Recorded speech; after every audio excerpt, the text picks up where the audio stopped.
Hey guys, Evan from Gymaware. We're really happy to be supporting Coach DeMayo's podcast series once again. For those that don't know, our main product is Gymaware. It's the gold standard for measuring performance and implementing velocity-based training in the weight room. It excels in busy team training environments, and for many coaches, it's the Swiss Army knife of their toolkit. The Gymaware is used for athlete profiling, jump testing, fatigue monitoring, and for lifting within velocity zones.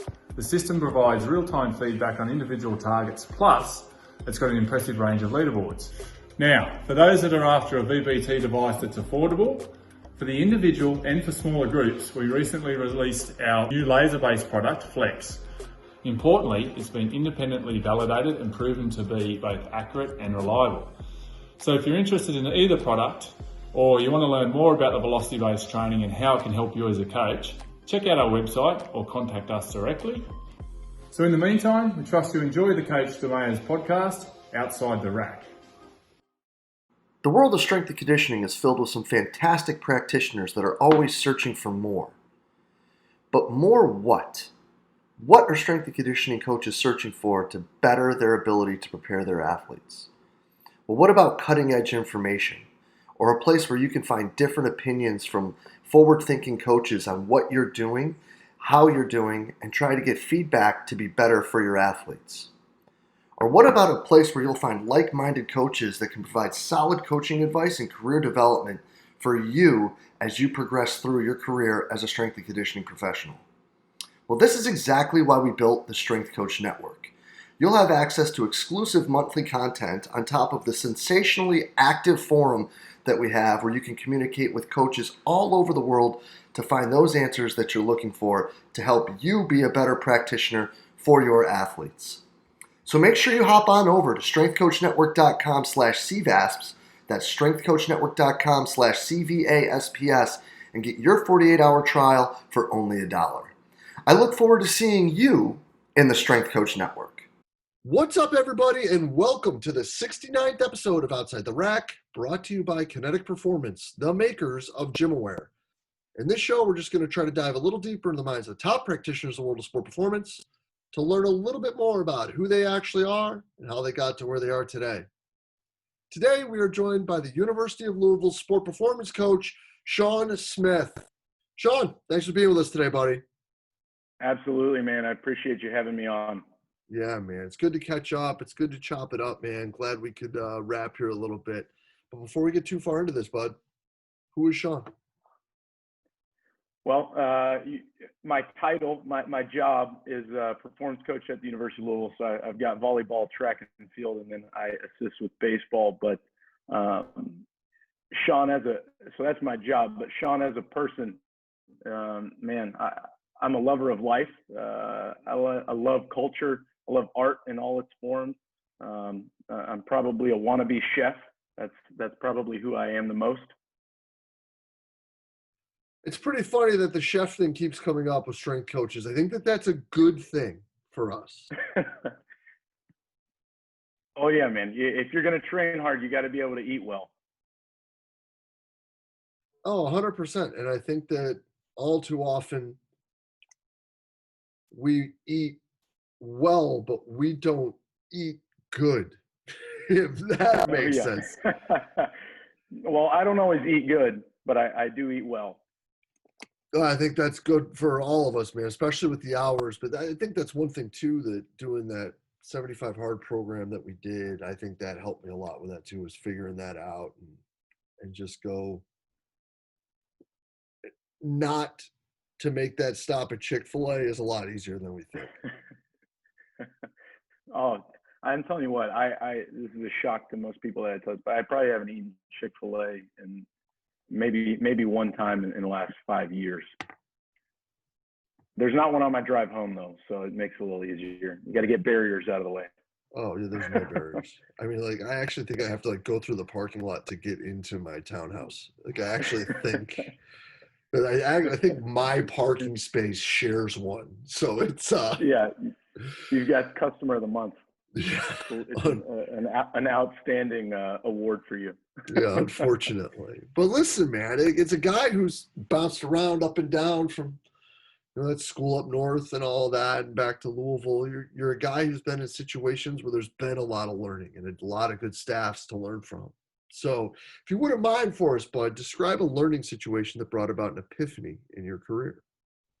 Yeah, absolutely. And I'll be honest. I've had a short career. I'm still learning as I go. So these happen frequently. But man, I think coming from the private sector, which is where I got my start, coming from the private sector to collegiate and team sports strength and conditioning, I think, and I see a lot of coaches, go through this still with our interns and other coaches that I came up with.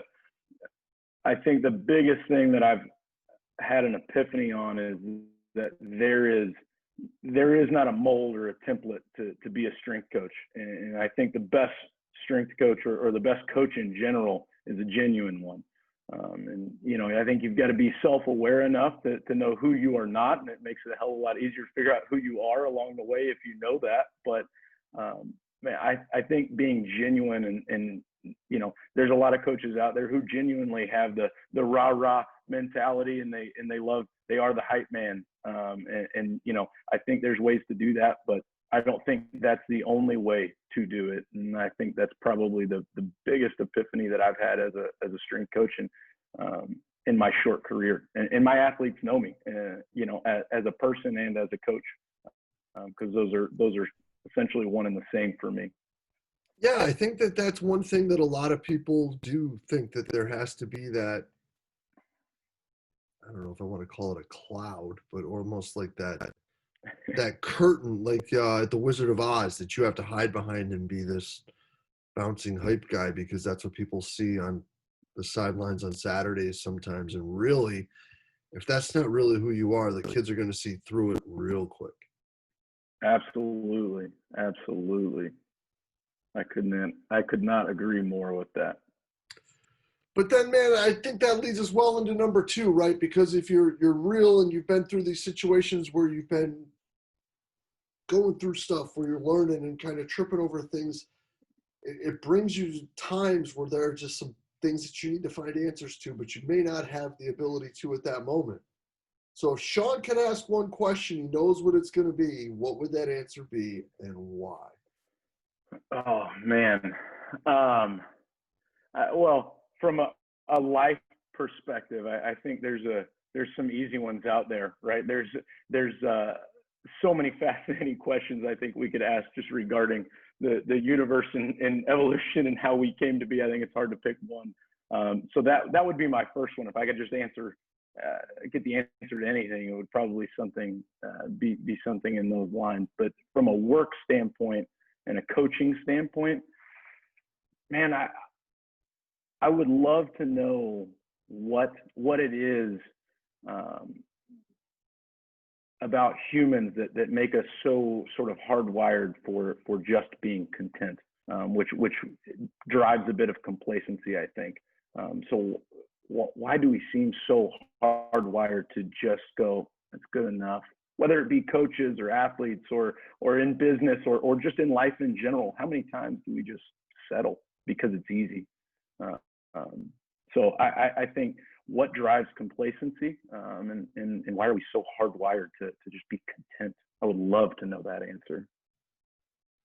Yeah, that's a great question. And that's one that hasn't been asked yet. And I think that's one that if you could understand that would allow us all to be able to reach in and manipulate the situation at such a greater level.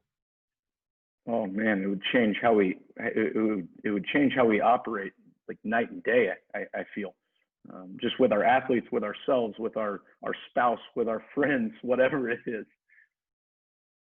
Yeah, no doubt about it, man. And I think that getting into this last one, I think you gave us a little bit of a teaser there, but as a guy who's all over the place, man, you got two teams, one finishing a season now, another one in freaking full 20-hour mode, like catching your breath's tough.